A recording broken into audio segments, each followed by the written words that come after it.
Welcome everyone. Thank you for joining us today for the immigration seminar.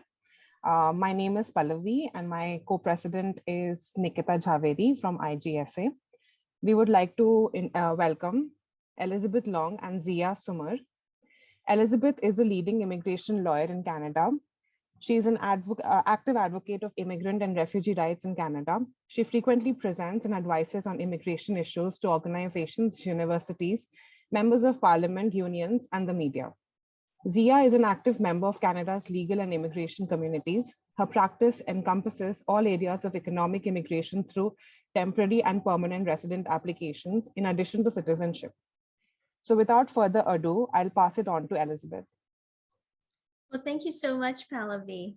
It's great to be here, guys. I think we've been coming and speaking with you guys since 2014.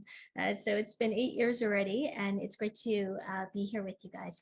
So today, we're going to be talking about how you can get permanent residence.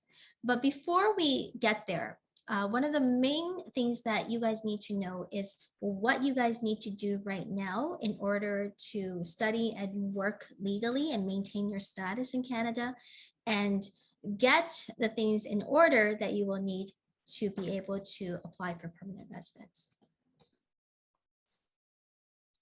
Yeah, so like Elizabeth just said, it is really important while you're here in Canada that you are maintaining your status, so that you have temporary resident status throughout your entire stay in Canada. Now, if you have a study permit or when you're on your work permit and it's expiring, you do want to make sure that you're applying to extend your status, your temporary status here in Canada, to allow you to continue studying or working.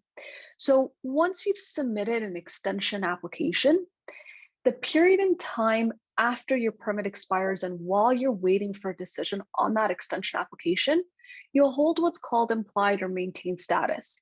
So this means you can continue studying or working here in Canada while you're waiting for a decision on that extension application.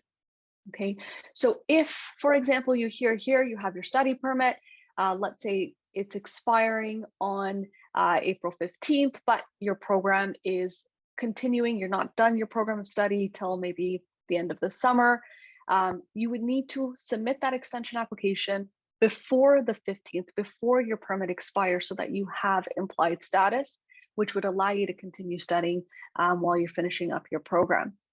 Now, it is really important to note that you only get implied status if you submit your extension application properly. So that means it has to be a complete application and it has to be submitted online. If, for example, you forget to submit, let's say, the fees, so you don't pay the fees, you submit your application, but without the fees, it's as if you hadn't filed your extension application, and so then you have lost your status. It is very important, though, when you're in these situations. So let's say, for example, if you forget to file your extension application, or if you've lost status because of a refusal or not filing your application correctly, there is a period in time in which you can get your status back. So this is applying for what's called a restoration. So an individual who's lost their status here in Canada does have a period in time in which they can apply to get their status back, to submit that restoration application. So from the date that you lose your status, you have a period of 90 days to submit a restoration application. So going back to our example, if you have a study permit that's valid till April 15th, you're not done studying just yet, but you don't realize until April 17th, right? So you've missed that deadline to submit your extension application. You do have a period of 90 days from April 15th to submit a restoration application. Similarly, let's say you filed that extension application, but it was refused. Okay, so for whatever reason, the application gets refused. From the date of that refusal, you would have also 90 days to submit your restoration application, again, to get your status back. Now, a question we get all the time is IRCC's website says extension applications have to be submitted 30 days before the expiry of your permit. That's incorrect. By law, you have to submit your extension applications before your permit expires. It doesn't necessarily have to be 30 days in advance. It's great if it is, but that's not the law. The law is that the extension application has to go in before the expiry of your current permit. All right. The other concept that we wanted to speak with you guys about is the concept of high-skilled work versus low-skilled work. So when we talk about permanent residence, you're going to see that in permanent residence, the emphasis on someone who gets high-skilled work is very, very high. Most permanent residence applications will allow only people who have high-skilled work to get permanent residence. So what's high-skilled and what's low-skilled? Well, that's determined by a classification. Right now, it's called the NOC codes, the National Occupation Classification codes, the NOC codes. And they have right now 5 categories. O, A, and B are high-skilled, and C and D are low-skilled. Now you notice that I keep saying right now, right now. Why is it that I say right now? It's because we soon are going to have a new NOC code. The NOC 2021 is supposed to be implemented sometime later this year. And it's going to have a brand new system where there are 6 tiers, that's TEER, where the 4 tiers, 0, 1, 2, and 3 are going to be high-skilled, and the 4 and 5 are going to, 5 and 6 are going to be, 4, 5, and 6 are going to be low-skilled. And then, 4 and 5 are going to, there's no 6, 4 and 5 are going to be low-skilled. 0, 1, 2, and 3 are going to be high-skilled, 4 and 5 are low-skilled. And then, so what's the difference between the new one and the old one? It appears that 3 of the occupations that were previously going to be high-skilled, as listed here, may not be high-skilled anymore in the new system, but there will be 16 new occupations that previously were determined to be low-skilled, now are going to be considered high-skilled. So we'll see what it will be when it's actually implemented. And one of the things is that if you've registered for our webinar, we will automatically sign you up to get updates through our newsletter system. You know, immigration law changes so fast that whatever we tell you today could very well change in the next short while. And the only way that we're able to keep you updated is by sending you some notices. So if you don't like the notices, feel free to, you know, cancel. But we do find that a lot of people find it useful for us to just tell you what happens when some new changes come about and new programs come about. Okay.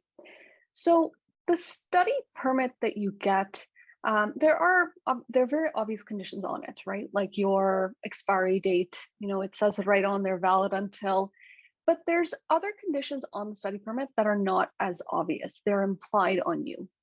And one of them is that you have to be actively pursuing your studies. So what that means is that IRCC expects that while you're here in Canada on your study permit, that you are always continually making progress towards the completion of your program. So that means that you're here, you're on your study permit, you do need to be studying, right? So IRCC is looking to make sure that you are working towards the end of your program. Now, if you are not, if you decide to stop studying in your program, or if you finish your program early, you're no longer considered to be actively pursuing your studies, you actually lose status within 90 days of when you stop studying. So it doesn't, if you have a study permit that's valid for another 3 years, for example, but you decide to stop studying now, and you're here in Canada, you don't have status for those full 3 years. You can't just stay here on that study permit. That study permit will become invalid 90 days after you stop studying. Now, there are 2 exceptions to this. The first is if you're on a regularly scheduled break, and the other is on an authorized leave. So a regularly scheduled break is one that is part of the academic calendar for your program of study at your school. So it's not a break that you decide to take on your own. It does have to actually be part of the program itself. So in the academic calendar of your program. We can't, like I said, we can't create our own. IRCC defers back to the school and to your program to ensure that that break is actually a part of your program. The other exception is if you're on an authorized leave. This is where you have, for particular reasons, you may need to take a leave from your studies. Basically, you would need to let your school know, and it has to be done in writing. So you should be letting, your school has to actually approve this leave, and we do recommend that you do get that back, that approval in writing, because you will need it for subsequent applications like your postgrad work permit, for example. So again, we're talking about your study permit. One of the implied conditions is that you're actively pursuing your studies, so you're always making progress towards the end of your program. The only two exceptions to that are if you're on a scheduled break from your program or on an authorized leave. Now, that study permit also allows you to work while you're here in Canada. So if you, on that study permit, if you are a full-time student, you're able to work part-time during the school year and full-time during any regularly scheduled break. Again, we go back to the same definition of regularly scheduled break. But while you're in your program, while you're in your semester, during the school year, you're able to work up to 20 hours a week. Now, a question we get often is, are we talking about an average of 20 hours a week, or are we looking at it per week? And it is, IRCC is considering it per week. They're not looking at what you're averaging overall. They do want to see that in any given week, you're not exceeding 20 hours of work. The exception to the requirement of being a full-time student is if you're in your last semester. So if in your final semester of your program, you no longer need a full-time course load in order to finish your program of study, and so you're now a part-time student, that doesn't stop you from being able to work. You can still continue working off campus using your study permit, as long as we're talking specifically about your final semester of your program. Now, your ability to work on your study permit does end once you've completed your program of study. So once you're no longer a student, you do have to stop working, okay? So let's take a look at an example here. When you're studying, you're a full-time student, you're able to work, like I said, off campus up to 20 hours a week during the school year and full-time during any scheduled break. At the end of your semester, let's say you're in your final semester, you finish your final exam. At that point, you're still considered a full-time student. Okay, so you're still able to work. That continues until you've received any written confirmation from your school that you've completed your program of study. As soon as you receive that confirmation that you're no longer a student, that you've finished your program of study, you have to stop working immediately. Now, when we speak about any written confirmation, it can be your grades being released, it can be a letter from the school saying you've completed your program. It's anything that indicates to you that you have finished your program of study. And when we're talking about grades, it's not, you know, it's as soon as your grades are posted, as soon as you have access to knowing that you've finished your program of study. It's not enough to just say, hey, I haven't gone and checked my grades, and so I'm still considered a student. So as soon as that confirmation has been received, as soon as you've received that indication, you do have to stop studying. You do have to stop working on your study permit. And then Elizabeth will talk about it in a moment when you're able to actually start working again once you've filed your postgrad work permit. Now, if you are not, if you're going to be continuing your study, so let's say you finish one program, you're going and starting a second program, in between those programs, you are able to work full-time as long as the break between your two programs is less than 150 days, you've already been accepted into your second program of study, and you have a valid study permit. If you meet all those conditions, then the period of time between your two programs of study, you are able to work full-time. So you are able to continue working. And the last thing I just want to note here is if you're on an authorized leave, so if you decide to take, for whatever reason, you decide you need a break from your program of study, you've gotten that written confirmation from your school, anytime you're on that authorized leave, you're not able to work using your study permit. So all work does need to stop at that point. Great. Okay, let's talk about the postgrad work permit. So, you know, you're about to finish your program, let's say, okay? The first question you might ask yourself is, okay, when can I apply for the postgrad work permit? But my advice to you is before you say, when should I apply, or when can I apply for the postgrad work permit? The question is, when should I apply? And should I even apply right now for the postgrad work permit? Okay, because the postgrad work permit is a golden ticket. You only get one golden ticket in your lifetime. You can only get one postgrad work permit. And it's very important to not waste your golden ticket. Why is it a golden ticket? It's because it is an excellent work permit. It's an open work permit. You can work anyone, for anyone, anywhere. And your employer, when you go and apply for a job, they don't have to do anything. They can just hire you. This is very different from most work permits, where if you wanted to extend your work permit, you would have to get the employer likely to perhaps file an LMIA where they have to advertise and try to recruit Canadians and convince an officer that they weren't able to find a Canadian to do the job. Most employers are very, very reluctant to apply for an LMIA. And so normally, what we like to do is try to plan so that you will be able to qualify for permanent residence just based on the work experience that you can get with your postgrad work permit. And we can plan so that you don't have to leave Canada until you get your permanent residence, okay? But that a lot of times depends on what you want to do with your life. So also a lot of times it depends on the program. So if you did a program that's only between 8 months to 2 years, then technically you're supposed to have a work permit that is equivalent only to that length of time. If it was over 2 years, then you get a 3-year work permit. Now, a lot of people, they say, well, you know what, my master's program, it's a 16-month master's program. Does that mean I can only get a 16-month work permit? Well, that depends, because when I say a 2-year program, I'm talking about 2 academic years. And 2 academic years is normally 4 semesters, which is often 16 months if you don't have the breaks in between.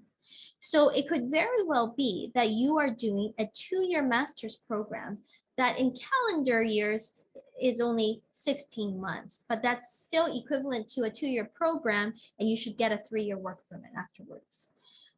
If you didn't have any scheduled breaks in between. So it really depends on the program that you do. But let's say you don't have a 2-year program, you're only doing a 1-year program. And you need a 3-year work permit, especially with the current situation. It's difficult to find a job that you need, and you may need more than a 1-year work permit in order to find a job and then have 1 year of work experience. In those cases, you may want to do another 1-year program, because if you have a 1-year program, then you do another 1-year program. 1 + 1 is actually equals to a 3-year work permit as well. Okay, this is not to say that everybody should do something. Every case is very different.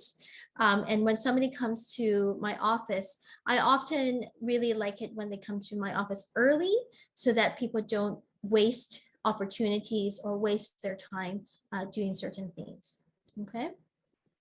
Now, let's say you decide, okay, I want to apply for a postgrad work permit. What do you have to have in order to qualify? Well, one of the main things you guys have to keep in mind is that you have to maintain full-time student status at every single semester of the program.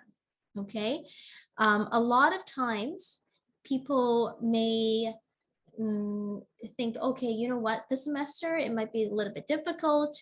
I'm just going to do like a few courses, right? Maybe something's going wrong with your personal life or you get sick. And sometimes people come to me and say, Elizabeth, hey, look, I can't do full-time semester this time. I'm just going to go part-time. Is that okay? And I say to them, you know what, in these kind of circumstances, if you can't do a full-time, you probably would be better off just taking the entire semester off and asking the school to give you authorized leave. So as Zia was saying, if the school gives you authorized leave, it's not just you unilaterally without telling the school to take it off. You have to get leave from the school. Then that period of time, you can take the entire semester off. You're okay in that situation.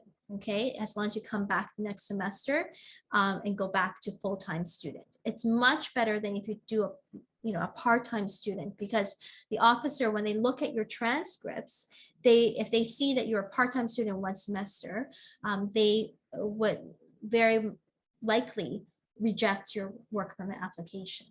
Now, sometimes there are exceptional circumstances that we can tell the officer, and that they may be forgiving, but it's a big may.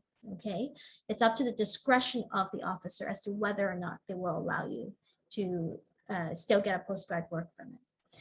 Also, look at your transcripts very carefully. Some schools, they don't clearly note that, for example, sometimes you have programs that last 2 semesters, but the first semester you may not have any notes on for the first semester noting that you were actually taking the courses for that semester.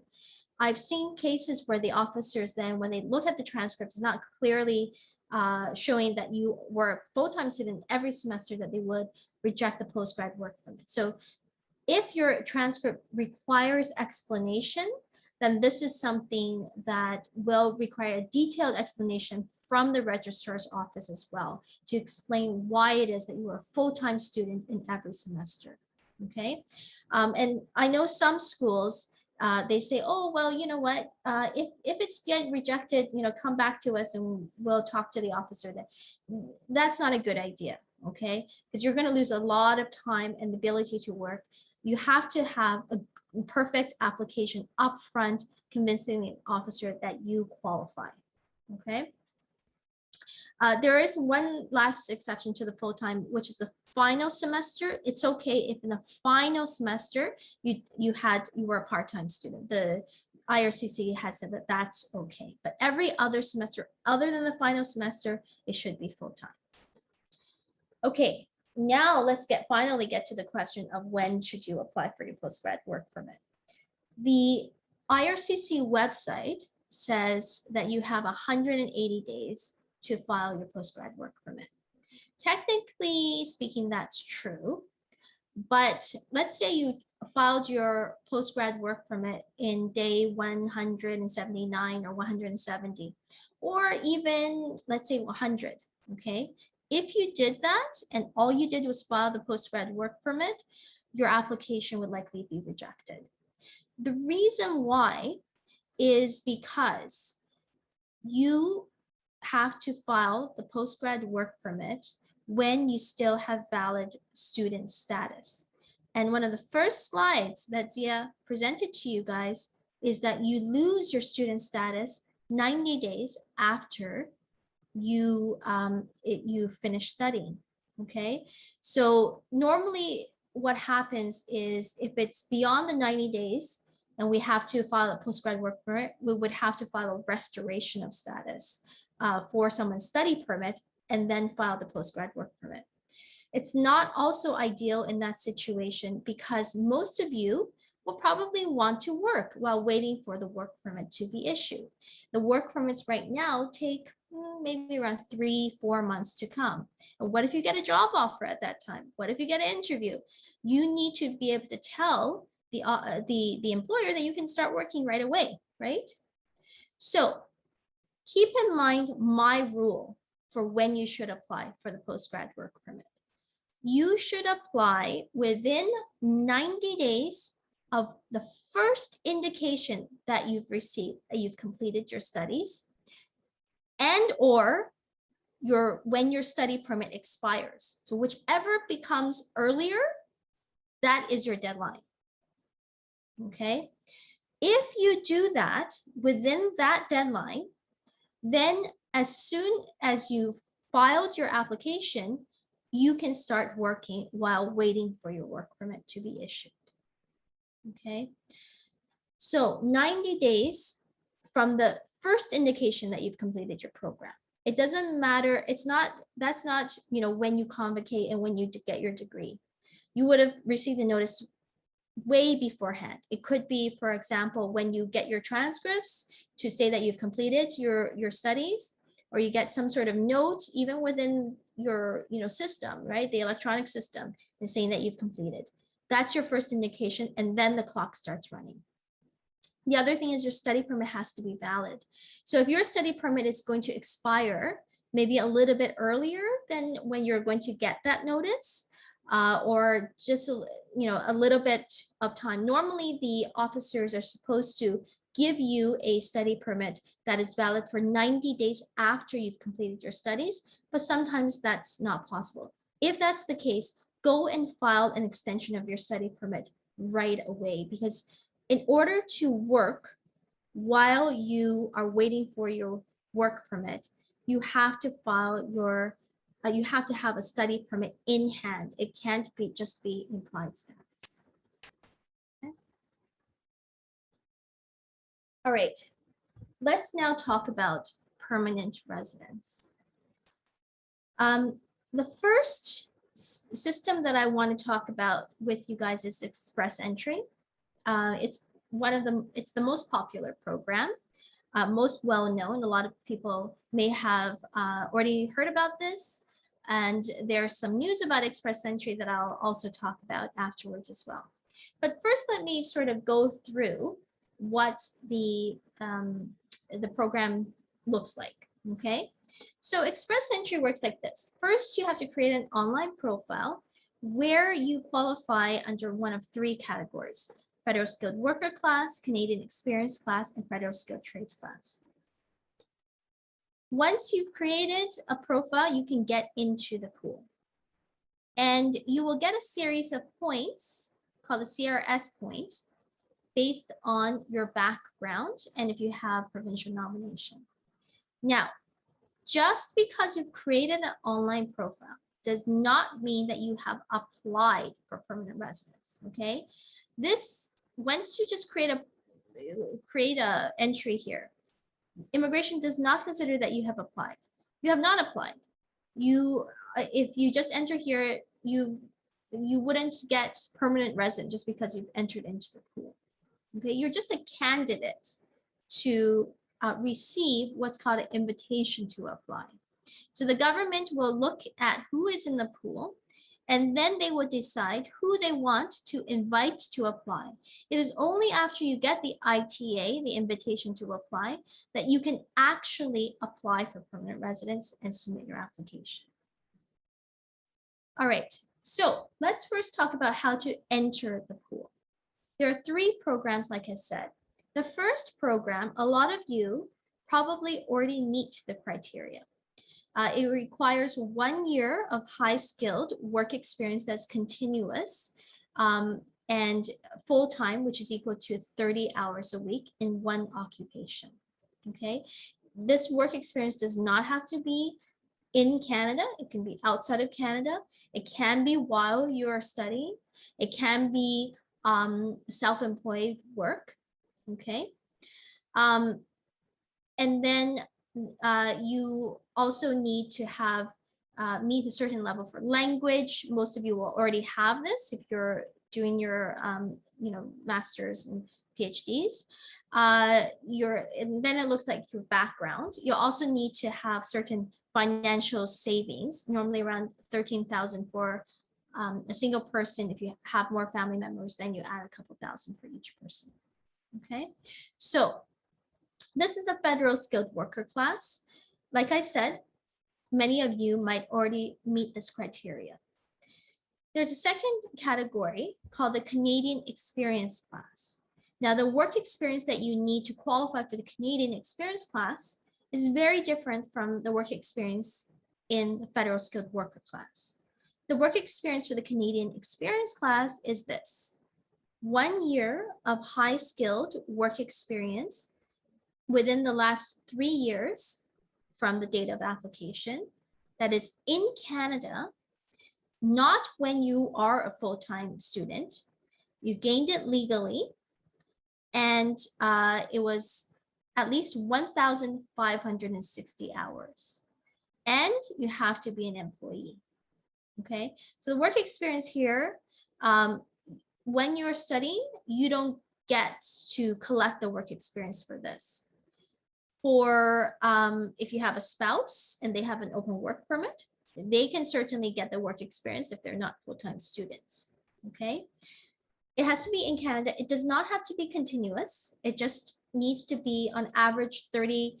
So 30 times 52 is 1,560 hours. Okay, so you have to have that many hours. It has to be 1 full year, and you have to be an employee of a company in Canada. So when you are an employee, it means that you are receiving income tax deducted from your pay stub, CPP, EI. Okay, it's not when you're like a contractor. Okay. So this is the work experience that you'll need for Canadian Experience class. I'm not going to go into the skilled trades because that very few people, especially with your levels, would be doing this. This is for people in the construction trades. Now, before COVID, the way that you entered the pool and you qualified for the pool mattered very little. For the most part, the draws didn't depend on what the background was. Sometimes once in a while they would have 1 or 2 just skilled trades draws, but for the most part, it was just they announced a number. If your number was above that number, then you would get an invitation to apply. However, after COVID started, the government became not very interested in inviting federal skilled worker class because the borders are closed, and they said, well, we should be concentrating mainly on people who are in Canada and are working in Canada. So since especially 2021, they didn't invite anyone other than people who had provincial nomination. Everybody else was Canadian experience class. However, the government noticed in late November that they had filled up their inventory in last November of everybody that they were targeting to invite for this year. So to get permanent residence for this year. So they stopped inviting people who were,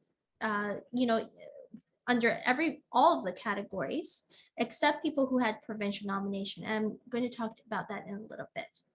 We are expecting that they will start inviting again for people in the Canadian Experience class. Not sure about the Federal Skilled Worker class, but maybe that will come later. But they have said in an internal memo that they probably start drawing in the latter half of this year.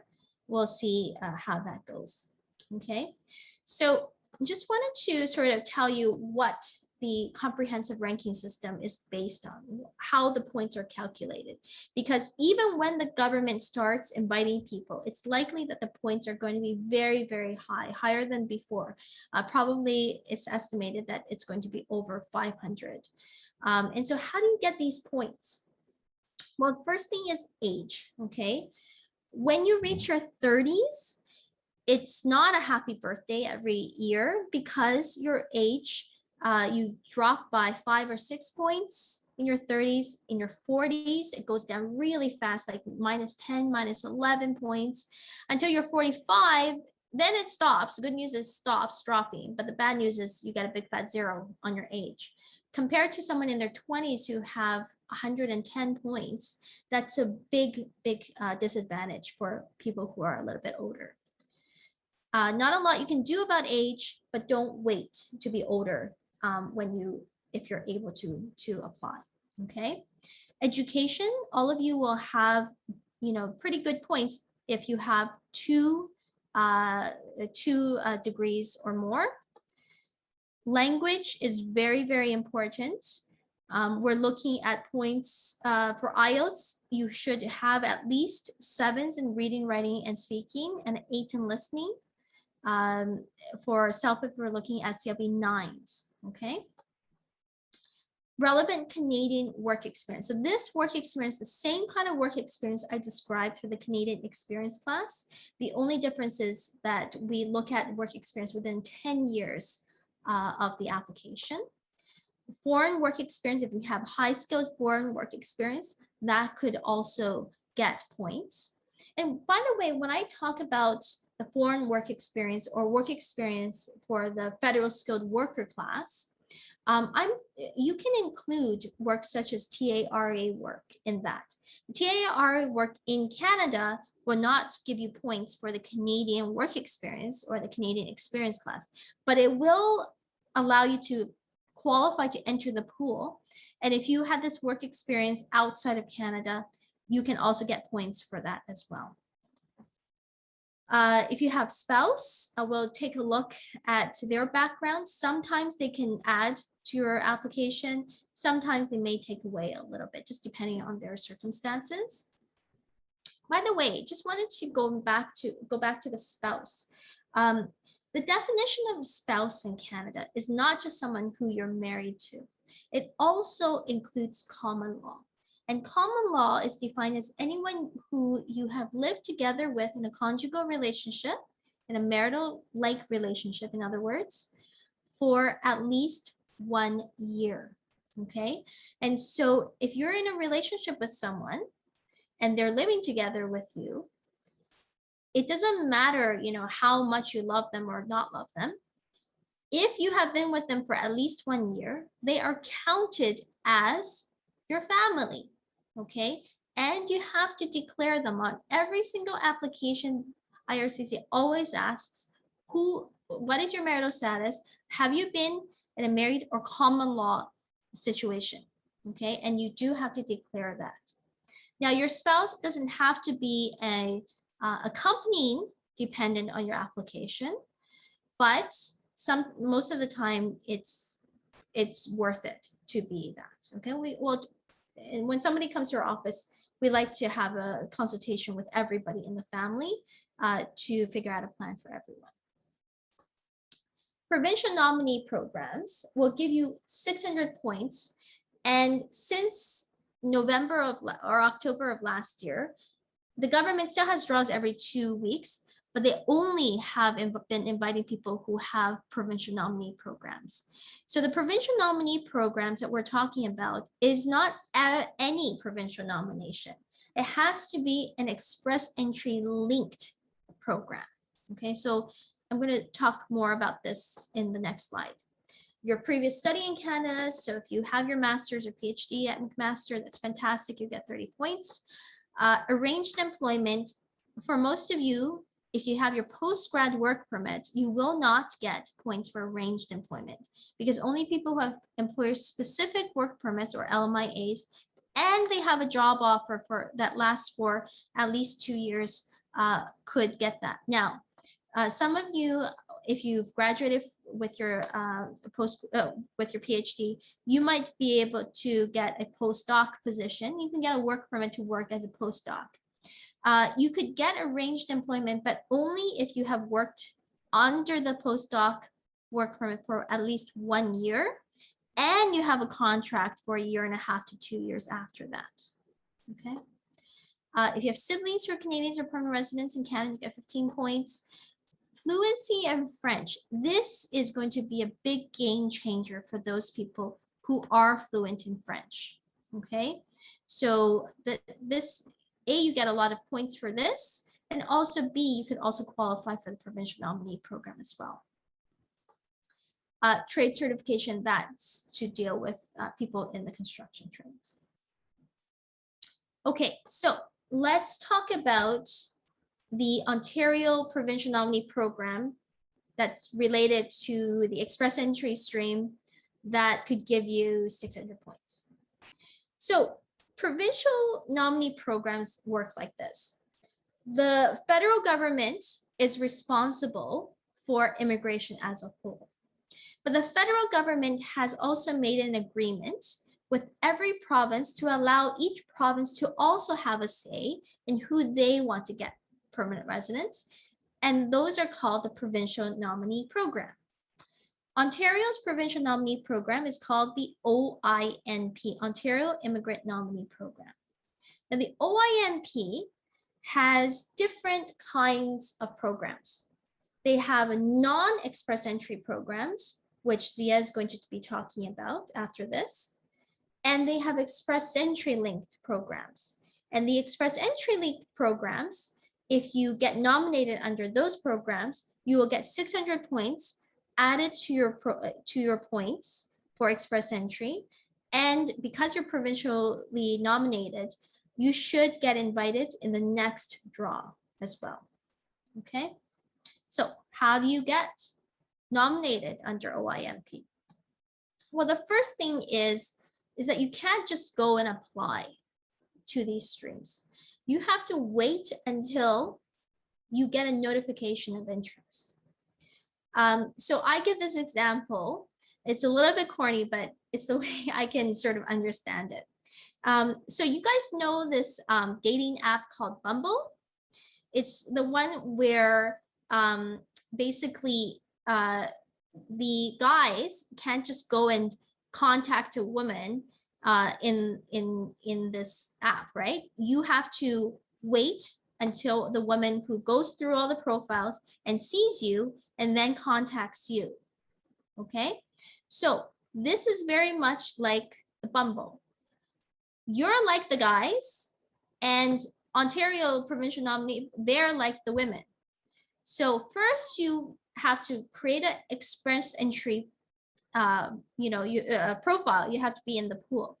Then the Ontario government looks and sees you in the pool, and they decide whether or not they like you enough to give you a notification of interest. Only after you get the notification of interest can you actually submit your application.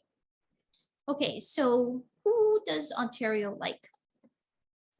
There are three categories. The first one is called the human capital stream.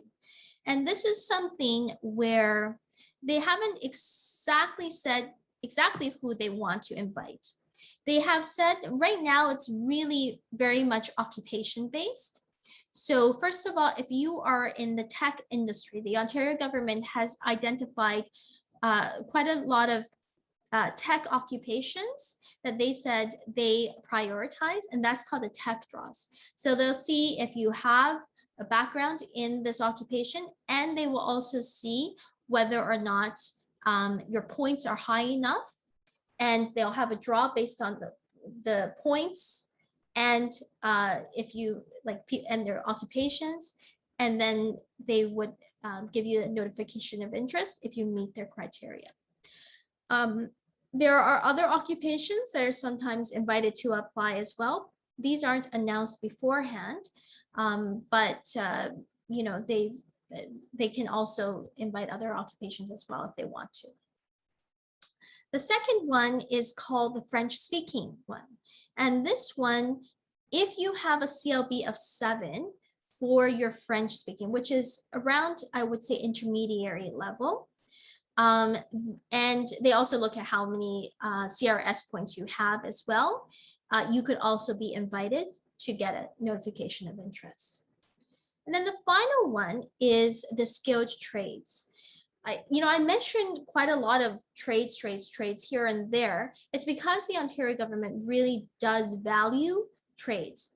I'm going to tell you about this because some of you may have spouses that may qualify for some of these programs. So the skilled trades program is a nice one where if someone has worked in Ontario for at least 1 year in one of the specified trades, most of these are the construction trades as well. So if you've worked in one of these trades for 1 year in the last 2 years, they could also invite you to apply as well.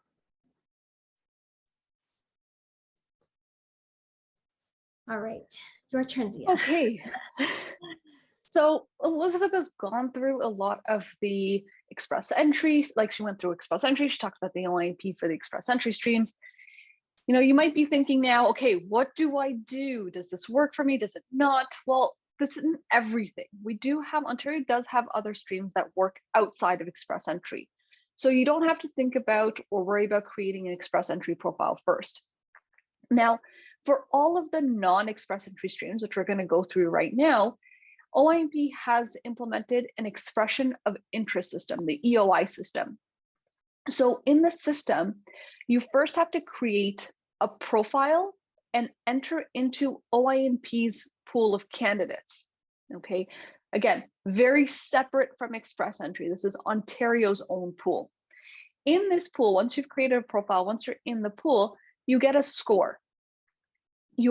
Based on your score, OINP will do a draw and invite the highest scoring individuals to apply to the province.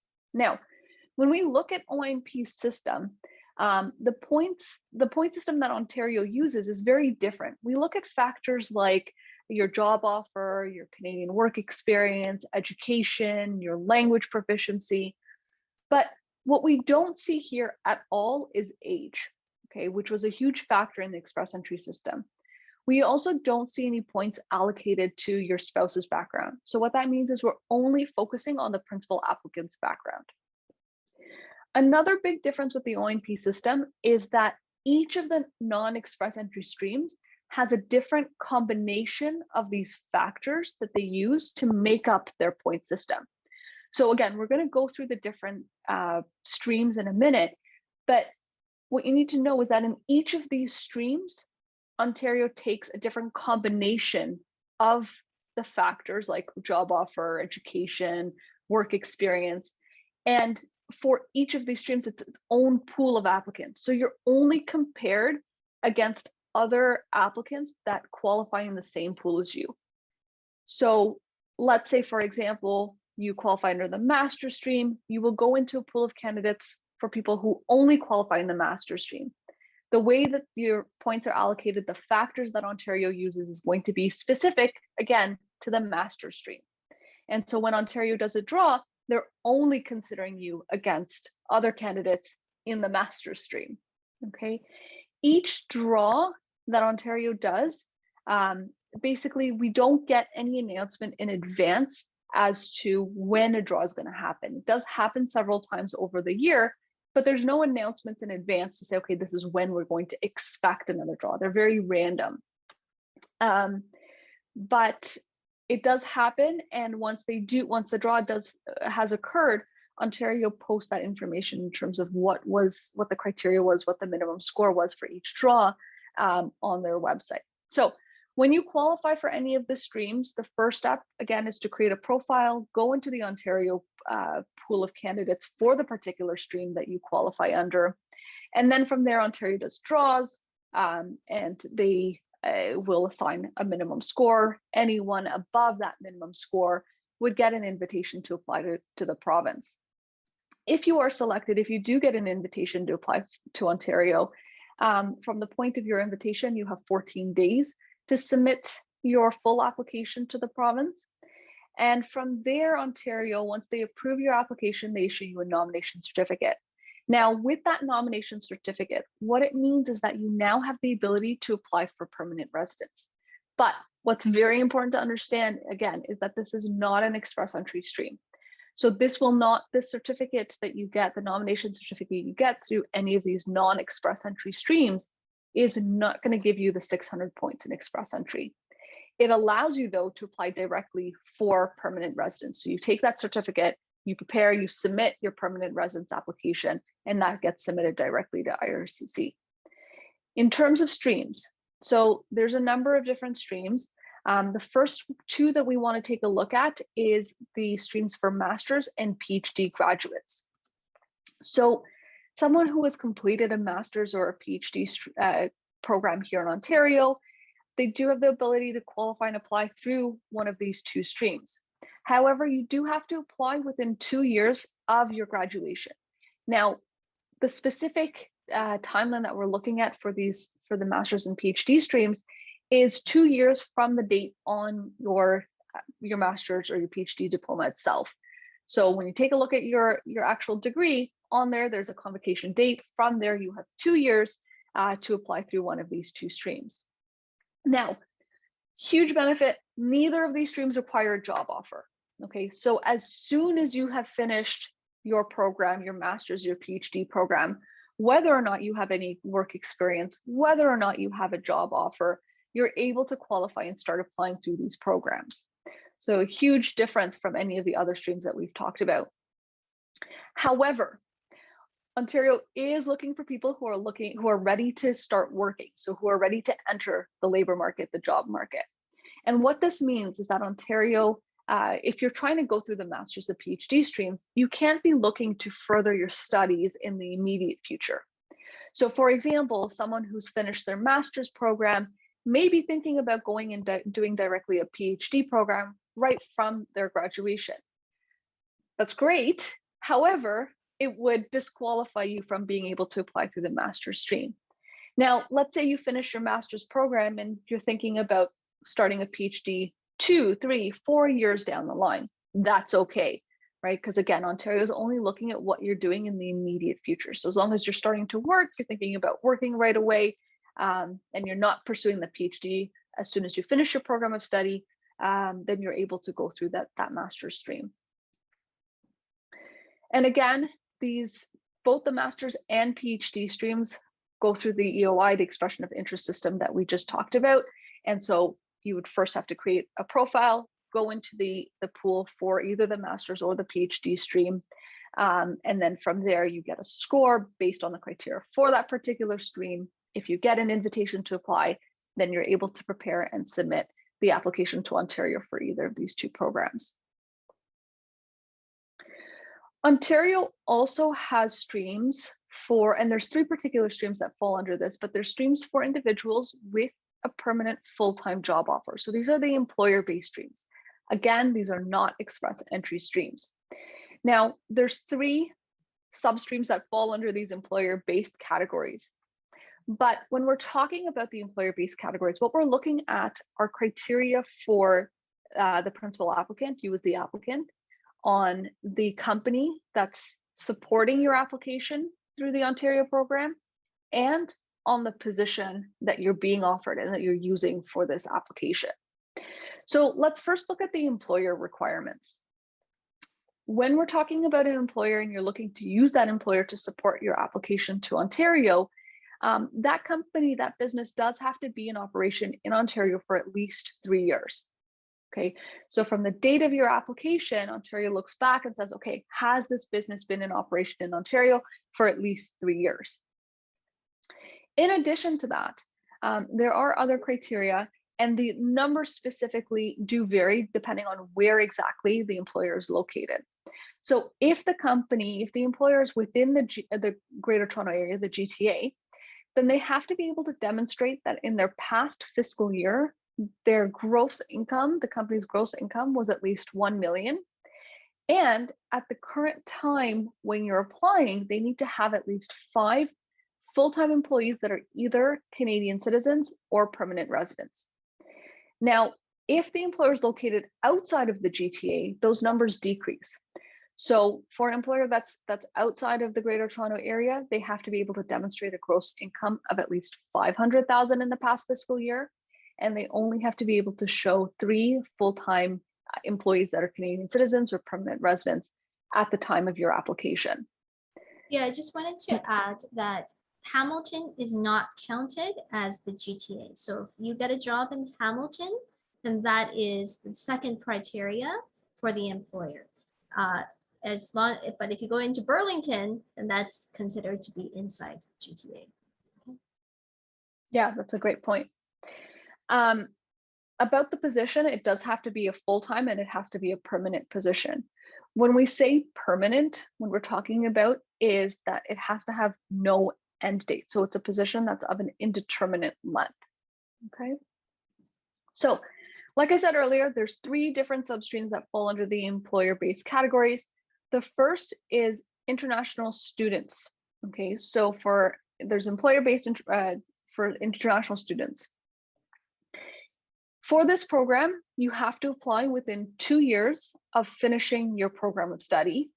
Okay, and again, when we're talking about the 2-year window, we're looking at the date on your degree itself. Okay, so you have 2 years from the time you finish your program, from the time you get your degree, to qualify and apply through the international student stream. You still do need a job offer. The job offer has to be a high-skilled position. So this goes back to what Elizabeth was talking about in the first couple of slides. It does have to fall under a high-skilled occupation. And the salary that's being offered to you has to meet entry-level wage. So it's a bit lower than some of the other categories that we're going to talk about. Now, with the international student stream, yes, you do need a job offer, but you don't need any work experience. So there's no work experience requirement in order to qualify and apply to the international student stream. So again, this is a program that you could potentially look at as soon as you finish studying here. The second program is the skilled worker stream. For this program, you do have to have at least 2 years of experience in the same occupation as the job offer that you're using to support your ONP application. And that work experience has to be within the past 5 years. So again, we look back from the date of your application, that 5-year window, you need to have at least 2 years of work experience. Now, that work experience does not have to be in Canada. It doesn't have to be Canadian work experience. It can be work experience that you've obtained anywhere in the world, as long as you have a total of at least 2 years. The position that you're using for this application does have to be, again, high skilled. And when we're talking about the wage requirements, it's slightly higher than the international student stream. So it has to meet the median level wage instead of the entry level wage. The last stream that falls under the employer-based categories is the in-demand occupations. Now, for this program, Ontario has a list of occupations through which they'll accept applications for this particular stream. So the position that you're using to support your application through the in-demand stream has to be listed as an eligible occupation on Ontario's list. When we look at these occupations, they're low skilled, right? So majority of them are low skilled. And so when we're talking about different options, this is really the one option that you have in order to use low skilled work experience and low skilled jobs to qualify and apply for permanent residence. Now, before you can apply, you do need to have at least 9 months of work experience in that same occupation that you're using. But that work experience doesn't necessarily have to be with the same employer. It could be with different companies, but you have to have at least 9 months of experience in that same occupation before you're able to qualify and go through the in-demand stream. Like Elizabeth said, the reason we go through all these different programs, the reason that we talk about potentially low-skilled positions as well as qualifying is because you want to look at your family as a whole unit. And it may be a spouse, and maybe your partner who's looking to apply or qualify and apply for permanent residence before potentially even you finish your program of study here. So it is great to think about the different options and how everybody can look at qualifying and going through and applying to permanent residence. So, we've gone into detail about some of the ones that apply to most students. There are other categories. I mean, this is just the tip of the iceberg with immigration law, but there are other categories that, I just quickly wanted to mention. Spousal sponsorship. So this includes both someone you're married to and someone who you're common law with. If your partner is a Canadian or permanent resident in Canada and you fit under that category, that could be a great option. Self-employed class for artists and athletes. It requires 2 years in the last 5 years of your ability to either to be self-employed, either using cultural activities. This could be as a graphic artist or anything from your music, etc. And or if you're an athlete as well, okay? And you also have to show that you're able to support yourself in Canada as well, using your talents.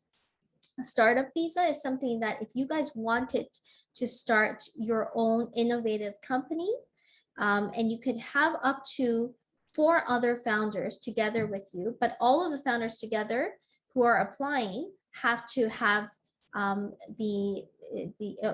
least 50% of the company or majority shares of the company together with a designated entity that approves and gives you a letter of support. So the designated entities are angel investor groups, incubators, or venture capital groups.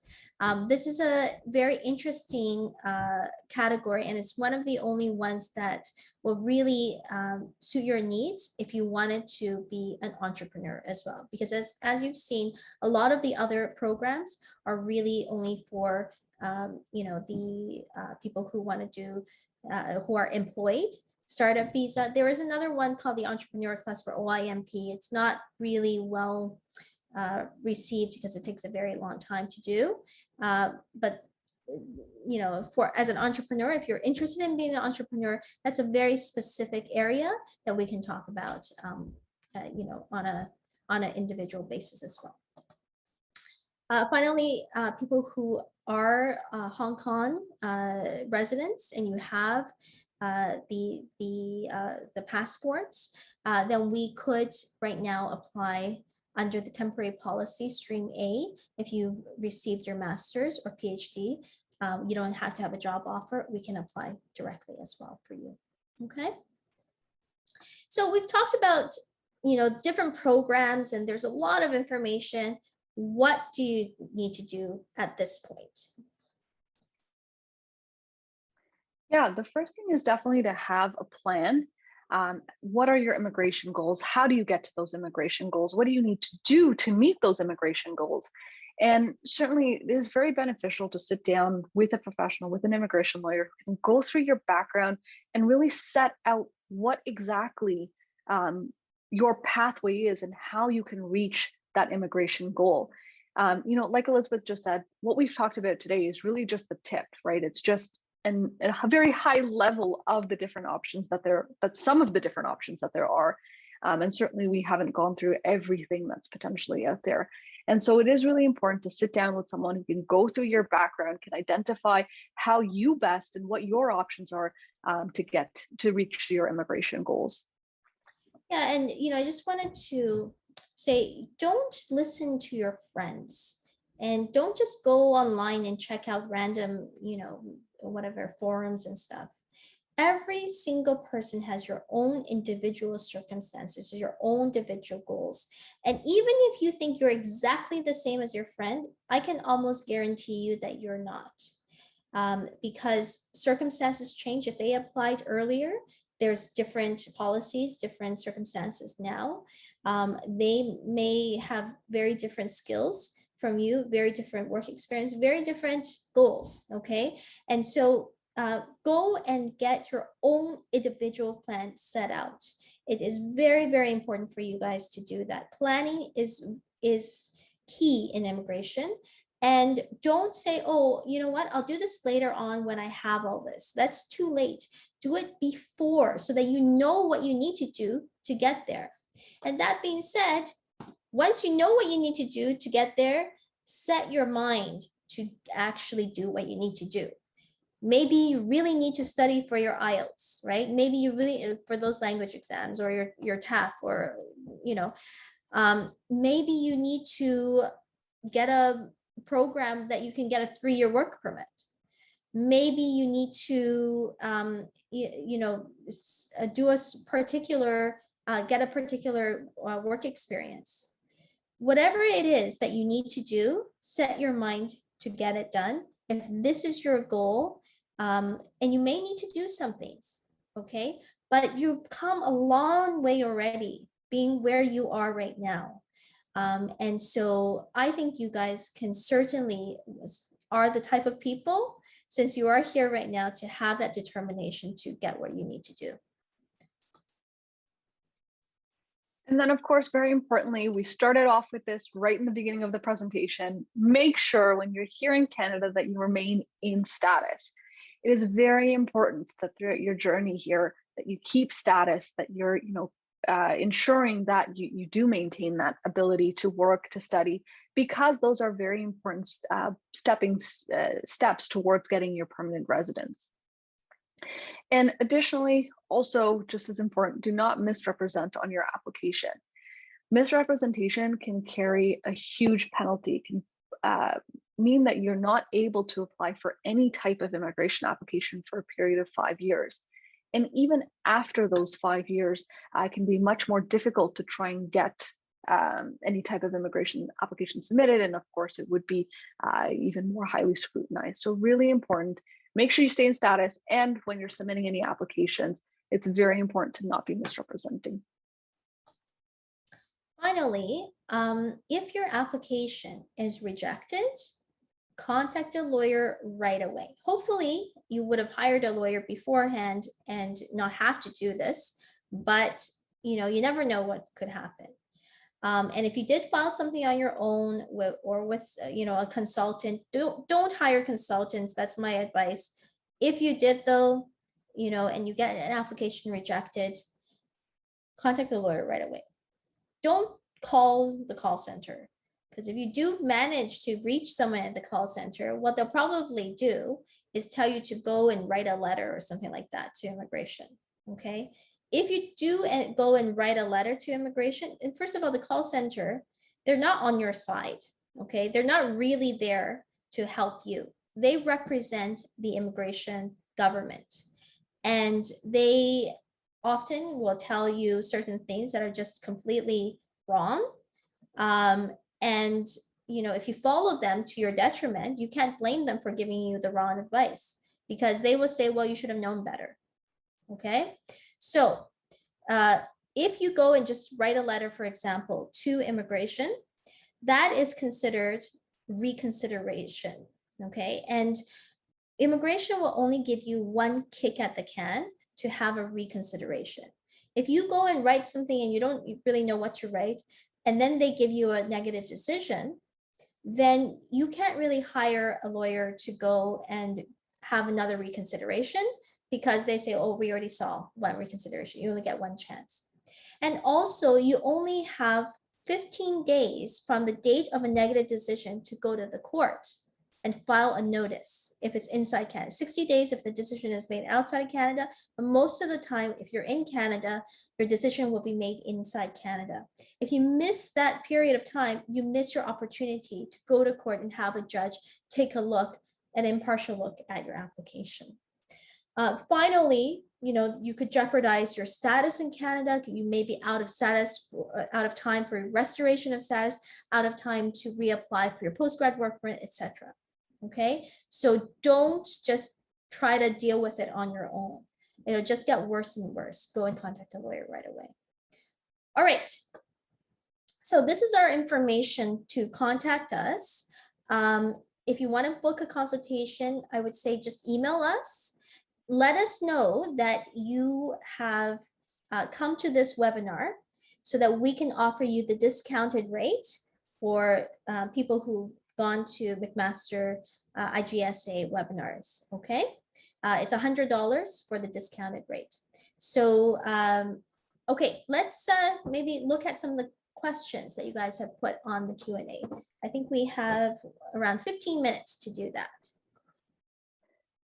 Okay, so the first question, Elizabeth, is what is defined as a job offer under the express entry stream? So when you're looking at, there's nothing in express entry that says you get points for a job offer. What the express entry says is that, do you have arranged employment?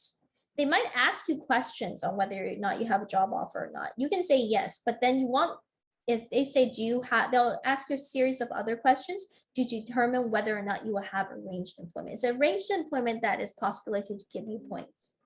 To get arranged employment, you have to have a work permit or LMIA. The work permit has to be employer specific. So if you have a postgrad work permit, you're not getting arranged employment points, okay?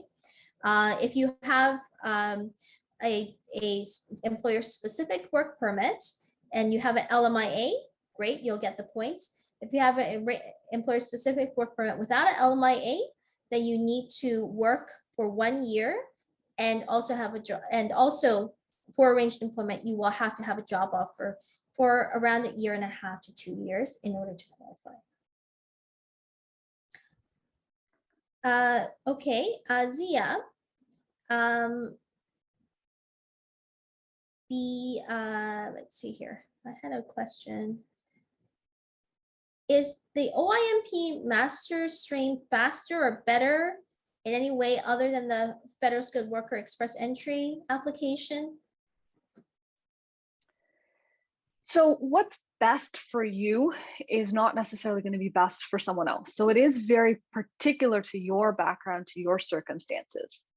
Now, for us to determine what would work for you and how you should apply for permanent residence, I would recommend that you send us an email at the email address you see here on the screen right now, and we'll be able to schedule a consultation for you. It's during that consultation, we'll be able to go through your background and really outline what the routes are, what the options are in order to apply for permanent residence, and really talk about what the benefits are in terms of applying, you know, in your case, the questions, masters versus express entry federal skilled worker.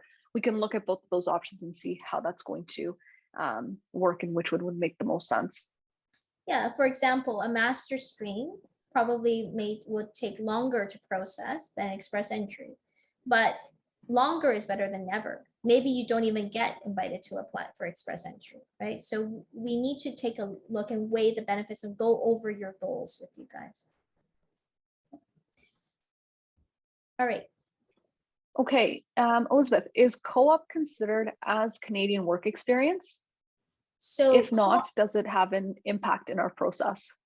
So the co-op work experience, when you're talking about work experience in for express entry, like the Canadian Experience class, it doesn't, because you're considered a full-time student while you have the co-op work experience.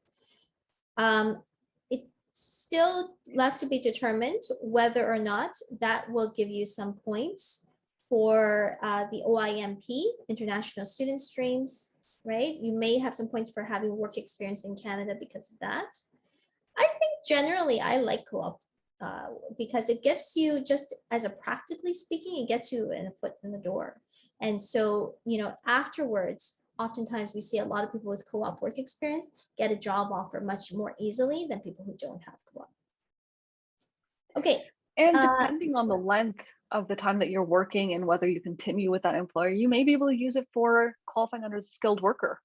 Yeah. Right? Yeah. So that's another way it can be beneficial. Yeah. So Zia, this question is, I think, with regard to these, you know, studying and losing your status as a student. It says, how does IRCC know if you finished your program early? Yeah, so schools actually, all schools actually have a requirement to report back in terms of who's studying and who's not. Now, with that being said, it is still an obligation on you as an international student to know about your status, right? You're coming here to study. If you're looking to get permanent residence, if you're looking to establish here, of course, you want to make sure you're doing all the right steps. And so with that study permit, IRCC says that for you as a student, that status is valid up until you finished your program, or 90 days after you finish your program. And so really it is on you, and especially when you're applying for any subsequent applications. If you finish your program, you're now applying for your postgrad work permit, that's going to be disclosed. You're going to put the dates on there. It's going to be evident in terms of when you finished your program. So it goes both ways. It's IRCC does look to the schools, but at the same time, when you're applying, it will be clear from the dates and your application as well. Okay, the next question for you, Elizabeth. Let's see here. Does the internship outside of Canada account for work experience when we're talking about points? If your work experience is outside of Canada, it's HighSkilled and you were paid for it. you could get points. So there's 2 tiers for foreign work experience. There's one that's 1 year to 2 years. And then there's another tier that's 3 years or more. So you could get some points if it was at least 1 year, and for foreign work experience there. That's for express entry, okay? Zia, so someone is an international student and their study permit was expiring. So they filed an extension, but they haven't received a new study permit yet. Can they apply for the postgraduate work permit after the graduation? Yeah, so this means that they're currently on implied status. So yes, you still have valid status. Yes, you can apply for the postgrad work permit once you've received confirmation from your school that you've finished your program of study. However, and the really important point here is that because you're on implied status on the day that you submit your postgrad work permit application, you won't actually be able to work until you've received the postgrad work permit. So huge difference between someone who holds a valid study permit at the time of their postgrad application versus someone who's on implied status. But yes, you are still able to apply. If I apply for the postgrad work permit after I graduate and I apply from within Canada, but then I leave the country, will I be able to come back in? And the second part to this is it important to stay in the country till I get my work permit?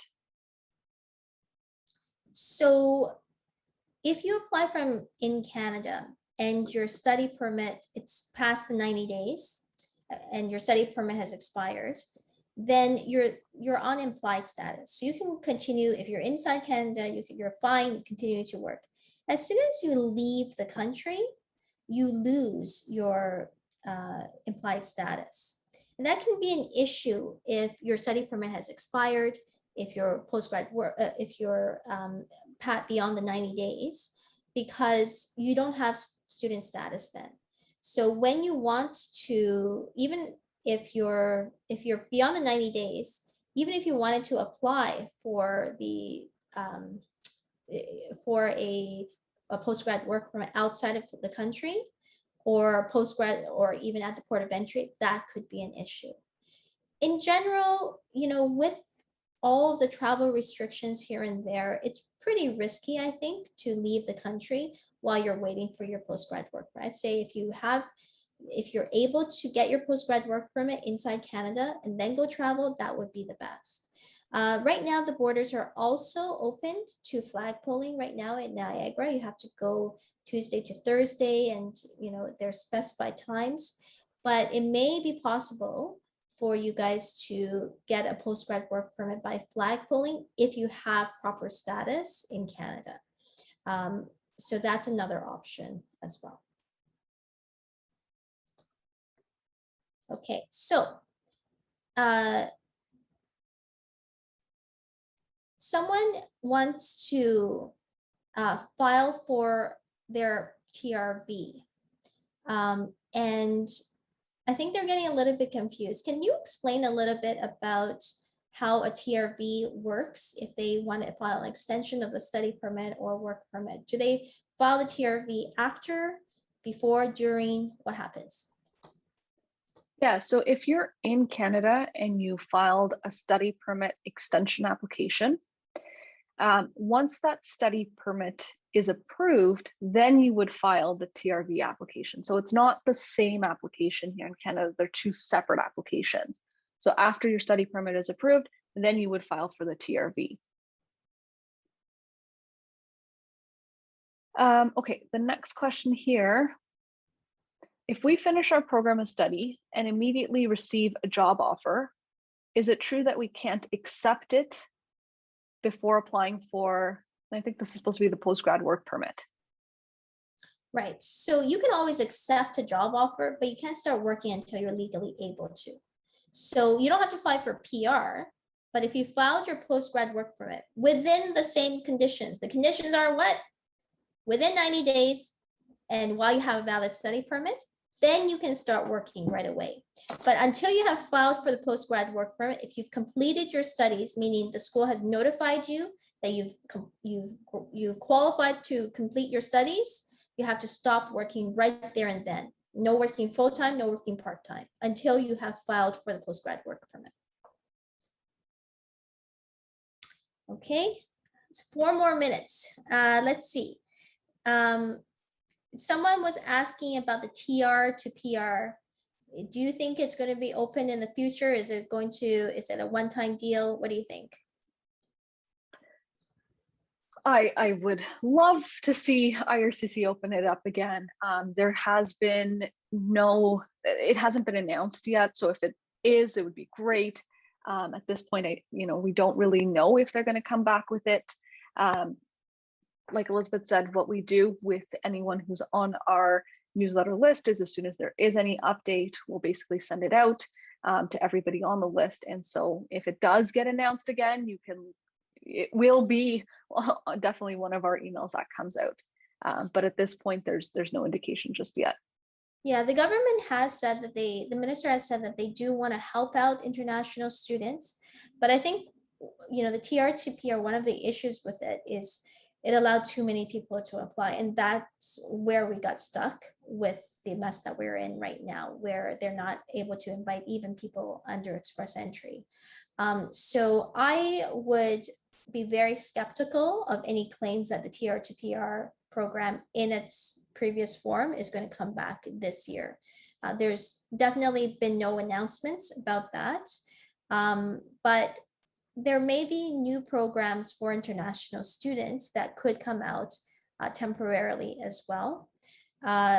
Usually with immigration, what you want to do is you want to deal with the programs that are in place and prepare for those. And if new programs come out and you qualify for those, great. But don't go on the internet and read about this and that, and these people say this is going to happen, that's going to happen. If it's not there yet, nobody really knows what exactly is going to be in place. Yeah. Oh, the next question, Elizabeth, how does IRCC determine full-time versus part-time study? So the definition of full-time or part-time study is contained in the school's policy. So when we explain to an officer whether something is considered part-time or full-time, we go to the university's own policy on full-time and part-time study. Then what happens, and this happens is when, oftentimes people get their postgrad work permit rejected, they come to me and I was really a full-time student. And a lot of times, when they've applied for the postgrad work permit, they will get a letter from the school saying this person was a full-time student throughout this period of time. That's not enough though, when on your transcripts it's not clear. So in those kind of circumstances, oftentimes we draft a letter and get the university to sign off on them, really explaining why it is that you are a full-time student and not a part-time student.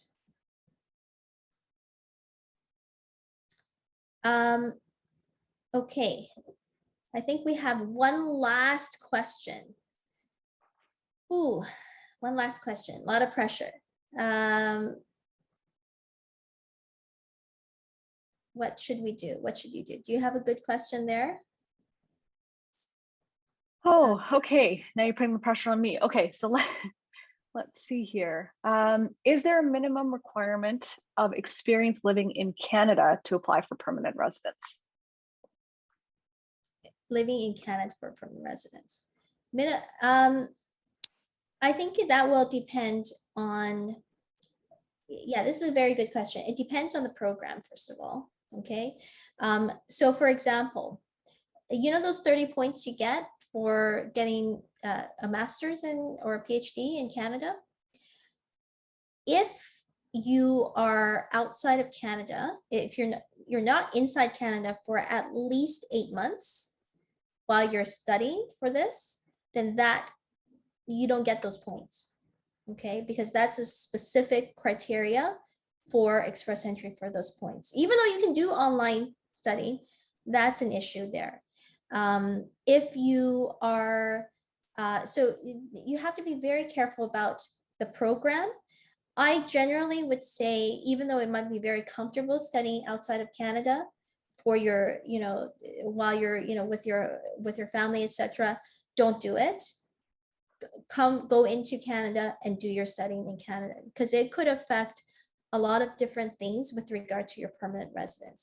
And I think starting, is it this fall, you have to be studying in Canada in order to get your postgrad, qualify for your postgrad work permit as well. So, okie dokie, I think that's it. Thank you guys so much. And thank you, Pallavi and Nikita, so much for organizing this. It was fantastic, talking with you all. And stay safe, guys, and all the best. Thank you so much, Elizabeth and Zia. Thank you everyone for coming. I hope that we really learned a lot. I'm an international student, so I learned a lot through this seminar here. Great. Okay. Take care, everyone. Bye-bye. Bye. Thanks. Take care.